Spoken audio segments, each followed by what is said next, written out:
LODE stock analysis and price predictions. Is it a buy? Watch this short 1 minute video till the end, find out.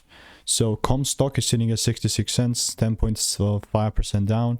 The way that I'm observing this, man, I generally just want to take things up. But for context, again, I've done 33,000 videos over the last 4 years, spent thousands of dollars in course mentorships, and have documented everything.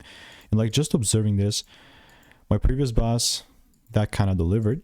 And now we're here. Yeah, so it will only count as a double break for me if I start seeing breaks above here.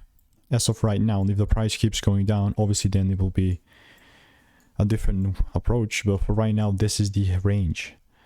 Top meaning, if I see a double break, then and only then I will take things up.